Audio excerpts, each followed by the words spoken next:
The diner was almost empty that night, just the low hum of the coffee machine and the faint sound of rain tapping against the window. Ethan Parker sat at a corner booth with his 7-year-old daughter Lily, who was happily coloring in her notebook.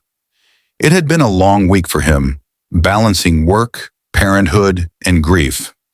The loss of his wife 2 years ago had left a hollow ache that never quite went away, but tonight he was simply trying to give his daughter a small moment of joy. Pancakes for dinner. That was their little Friday night ritual. That was when he noticed the waitress. She looked young, maybe mid-20s, with tired eyes that told stories she wasn't ready to share. Her name tag read, Anna. At first glance, she seemed like any other waitress. Polite smile, soft voice. But something about her movements caught Ethan's attention. Her hands trembled slightly as she poured coffee into his cup, and when he thanked her, she barely looked up. There was a nervousness in her eyes, a kind of quiet fear that didn't belong in a warm, small-town diner. "Are you all right?" Ethan asked softly, just out of concern. But before she could answer, the sound of the door chime cut through the silence. The air shifted. Anna froze. The color drained from her face as her eyes darted toward the door. A man in a dark jacket stepped inside, tall, broad, and heavy-footed, the kind of presence that seemed to darken a room without even trying. Anna's breathing quickened, and she stepped back, her tray shaking so hard a coffee cup slid off and shattered on the floor. She didn't even flinch at the noise. She was staring only at that man. Then, almost inaudibly, she whispered to Ethan, "Please don't let him see me." Before we go further, if you believe in kindness, compassion, and second chances, please take a moment to like, comment, share, and subscribe. Every small act of support helps stories like this one reach more hearts. Ethan didn't know what was happening, but something in Anna's eyes made him act instantly. He saw the panic, the raw fear. Without thinking, he leaned slightly to the side, motioning for her to crouch beside his booth. Lily looked up, confused, but Ethan gave her a small, reassuring smile.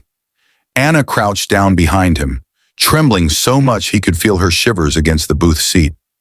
The man scanned the diner with the slow, deliberate eyes of someone hunting for something, or someone.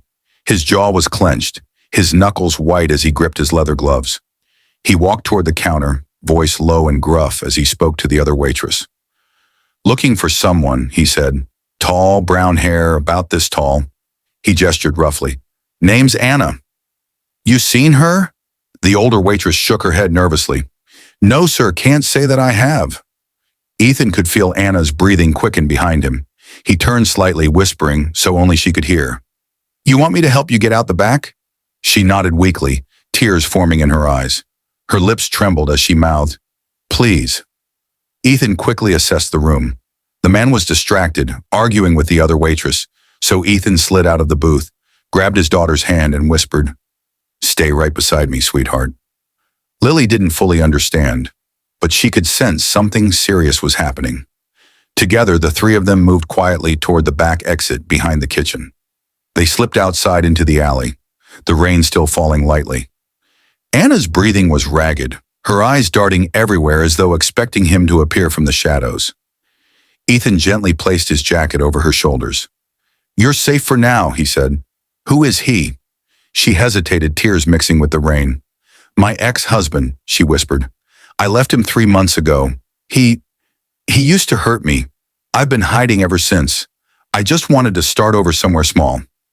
I thought he'd never find me here." Ethan felt a deep chill, not from the cold, but from the weight of her words. He had seen fear before, in the faces of people who had lost everything. But this was something different. This was survival. "I can't go home," she said, her voice breaking. "He'll be waiting." "He always finds me," Ethan's heart clenched. He looked down at Lily, who was watching the woman with innocent, sympathetic eyes. "Daddy, can we help her?" she asked softly. And that was all it took. Ethan nodded. "Yeah, sweetheart. We'll help her." They drove through the quiet streets, the sound of the windshield wipers filling the silence. Anna sat in the back seat, clutching Ethan's jacket around herself. She looked exhausted, her face pale and her eyes swollen from crying. Ethan didn't push her to talk. He just drove, to nowhere in particular, until he remembered an old cabin his late wife's parents had owned by the lake. It had been abandoned for years, but he still had the keys. When they arrived, Anna could barely stand. Lily carried her coloring book inside while Ethan lit the fireplace. Warmth slowly filled the small cabin, and for the first time that night, Anna's breathing began to slow. She looked at Ethan, her eyes filled with gratitude. "You didn't have to do this," she whispered. "I know," he replied quietly, "but I couldn't just sit there and watch you fall apart." They sat in silence for a while, the fire crackling softly. Anna finally began to talk. Not everything at once, but pieces of her story. Her name wasn't really Anna. It was Grace Mitchell. She had changed it when she fled from her husband Tyler, who had been controlling, violent, and unpredictable. She'd tried to get help, but he always found a way to track her. She'd worked small jobs under different names, never staying in one town too long. The diner had felt safe until tonight. Ethan listened quietly, his heart aching with empathy. He knew what loss felt like, what fear did to a person. He had lost his wife to cancer, and it had shattered his world. But this woman, she had lived every day with the kind of terror that left scars no one could see. Over the next few days, Ethan helped Grace contact a women's shelter 2 towns away. He arranged for her to stay there under police protection, but until things were sorted, she stayed with him and Lily at the cabin. Lily adored her almost instantly. Grace read her bedtime stories, helped her braid her hair, and smiled in ways Ethan hadn't seen her smile before. But the fear never fully left her eyes. One morning, Ethan went into town for groceries. When he returned, the cabin door was open. His heart sank. He rushed inside and found Grace sitting on the floor, shaking uncontrollably. The front window had been shattered, and a single note lay on the floor. "You can't hide forever." Ethan called the police immediately. Grace was too terrified to speak, so he held her hand, trying to steady her. That night, the sheriff assigned a patrol to watch the road, and Ethan sat awake by the fire thinking. He couldn't let Lily see this fear anymore, and he couldn't let Grace keep running. He needed to find a way to end it. The next day, Ethan went to the police with the information Grace had shared: Tyler's full name, his vehicle, and the threats she'd kept recorded on her phone. The officers took it seriously, and within 48 hours, they tracked him to a motel not far from town. He was arrested for harassment, domestic violence, and violating a restraining order Grace had filed months ago. When the news came, Grace broke down in tears. She cried for hours, not out of pain, but out of release. For the first time in years, she felt free. She turned to Ethan, her voice trembling. "I don't know how to thank you." He shook his head gently. "You don't have to. You just need to live again." For yourself in that moment, something unspoken passed between them, a quiet understanding between 2 broken souls who had both lost something they loved and somehow found the strength to keep going. Months passed. Grace started a new job at a local school cafeteria. She rented a small apartment nearby, and Ethan often stopped by with Lily. What had started as an act of kindness slowly became something more, a friendship built on trust, courage, and healing. One afternoon, Lily asked innocently, "Daddy, is Miss Grace going to be part of our family now?"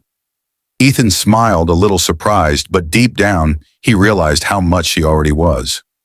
Grace had brought something back into their lives that had been missing since his wife passed: hope.